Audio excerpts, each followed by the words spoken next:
What are the three groups? So, whether it's 500, 5,000, 50,000, there are people that you already know, that you've already done business with, your current clients, people in the area, your social media, people you went to high school with, your friends, your family. In other words, all the people that you already know, you, your company, your organization, the people you already know.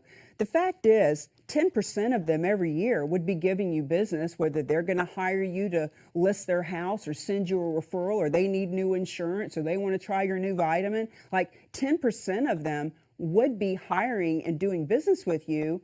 But the problem is people aren't getting in front of their past clients like they could or should, because imagine if you're a real estate agent, you call Bob up and you say, "Hey, Bob, you and Mary bought a house for me 2 years ago. I'm just wondering, who do you know that wants to buy a house, or who do you know that's in the market?" You don't want to make that call because it's icky and salesy, and Bob doesn't want to receive it. So there's a lot of business that's left on the table because we simply aren't top of mind and in front of our past clients, our current clients, our friends and family. When we have a purpose leverage marketing campaign going on, now we have a reason to reach out. So for example, when I was in real estate, I did an antique car show, and this is how I learned how to do this 18 years ago.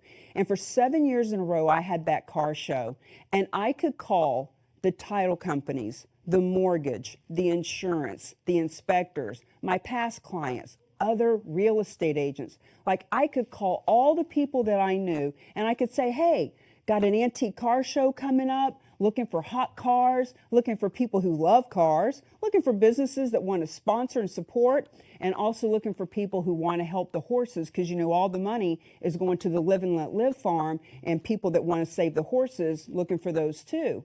And what would happen is, when I would call all these people, of course I found cars, and I found businesses, and I found people that want to support the horses, but also about 30% of them would say, "Cami, I love what you're doing with the horses and everything. My question to you is, what's going on in the market? I've been seeing on the news. I'm just wondering, what could we get for our house?" In other words, because I was in front of them, because I had my foot in the door, business happened. And it wouldn't have happened if I hadn't have made the calls. And if I didn't have something fun and engaging to call them about, I wouldn't have been calling. So that's the first of the three groups of people. You can literally double your business from your past clients when you have a new way of showing up. The second group of people that you can double, triple, or 10 times your business with a purpose leverage marketing campaign are all these new yummy collaboration partners. So let's stay with the real estate theme, because I was in real estate for 15 years. I did HGTV House Hunters, and that's just a language I can really speak. And real estate, mortgage, title, insurance, financial services, network marketing, all of them, huge with what I'm talking about right now.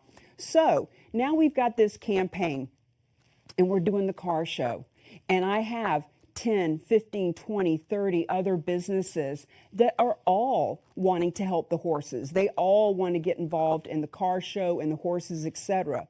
Imagine if I go around, or you go around, and do a Facebook Live at each one of their businesses and talk about what they're donating for the raffle and why they're getting involved and why they want to help the horses and who they are as business people. And all of us commit to liking, commenting, and sharing each other's Facebook Lives. And we have a list of all the collaboration partners, and we all send it out in emails. And we are all getting engaged with one another. So the first group of people that could double our business with a purpose leverage marketing campaign are the people we already know.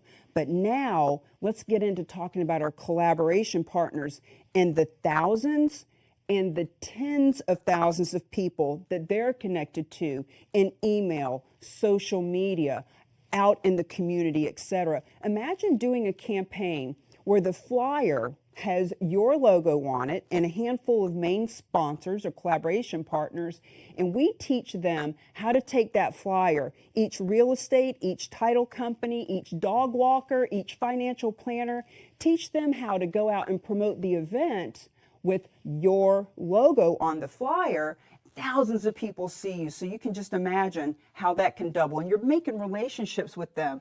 You're not just giving money and showing up in 3 months at the car show and setting up a table like we normally have seen. We're actually getting involved in building resources and relationships leading up to the event. So that's the second group of people. The third group of people that this specifically puts you in contact with are your ideal clients. So here's a great example of that. I was doing a campaign with a group called Realtors for Recovery, and they were partnered with the Rotary in the seacoast of New Hampshire. And with the Realtors for Recovery, there was a woman there that said, hey, you know, how do I use this to build my business? And I said, well, who's an ideal client for you? She said, well, I like to do business with people that are in their late 20s, early 30s. They've already got kids. They own a house, but now they're ready to get their next house. They need the next bigger one. So they're selling and they're buying. So in any market, that's a $15,000, $20,000, $30,000 client for her. So I said, here's how you do it. We were doing a diaper drive at the time because this group is associated with helping with the opioid crisis in New Hampshire. And one of the groups that they help are women who are coming off opioids and having babies and cleaning up their lives and becoming a contributing member of society. And you can imagine how when it's already tough to pay rent, it's already tough to buy food, and now you need diapers. So we did a diaper drive to help these ladies out. We ended up gathering up 7,000 diapers for this diaper drive. So I taught this agent, I said, look, take the flyer for this diaper drive and you go where your ideal clients are. So where are her ideal clients? These people have young kids, 2, 3 kids that are 4, 5, 6, 8 years old. They are at the dojo, the dance place, the Mommy and Me, the Boys and Girls Club, all the schools, all the different places where these families would congregate and do business. I said, take that flyer and go to the dojo owner and say, hey, we're doing this event where we are gathering up diapers for the needy ladies in the area coming off opioids. What we're looking for are some physical brick and mortar locations to have drop-offs so we can let the whole community know if they have extra diapers left over from little Billy, or if they want to go out and buy some diapers, this is a location they can drop them. I'll do a Facebook Live with you and I'll promote that you and your dojo and your community are giving back. You're being a contribution. And when we do this Facebook Live, all of your people will see what a contribution you are. You've got 300 sets of parents here that can all drop off diapers, and all those parents that have diapers that have never been here can walk in and drop them off because you're a drop-off location and you get the opportunity to build business with them.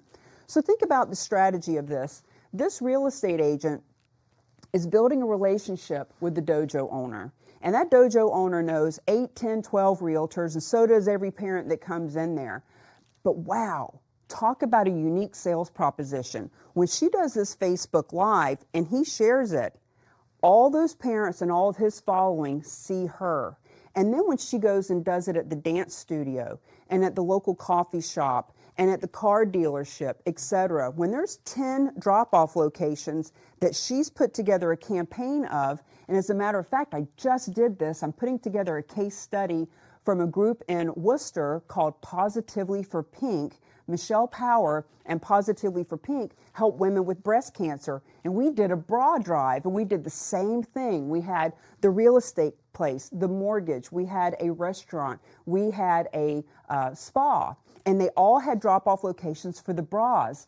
And so as we put those together, everybody gets to play together. So think about this real estate agent. She wants to get in front of this specific ideal client. Each of these 3 places has hundreds of her ideal client. And by going in and being a leader and taking initiative and being a part of the solution instead of the problem and putting it out on social media, just imagine the thousands of people that would see her. And, you know, if you're going to be in business for the next 5, 10, 20 years, why not go ahead and become the expert and the authority in your industry right now. Imagine if you had a whole association. Imagine if the whole board of realtors in your area got behind a campaign like this. You know, with Realtors for Recovery being partnered with the Rotary, that's another example of who they can get in front of. There's a dozen Rotaries in any given area that they can get on the stage of talking about what they're doing and being seen by all of these people. So, people you already know, all your collaboration partners and the tens of thousands of people they know, and getting in front of the ideal client. These are the three different massive groups of people. And my name is Cami Baker, CamiBaker.com, author of Mingle to Millions. It would be my honor to serve you and your community to help you double, triple, or 10 times your production and become more profitable. Thank you.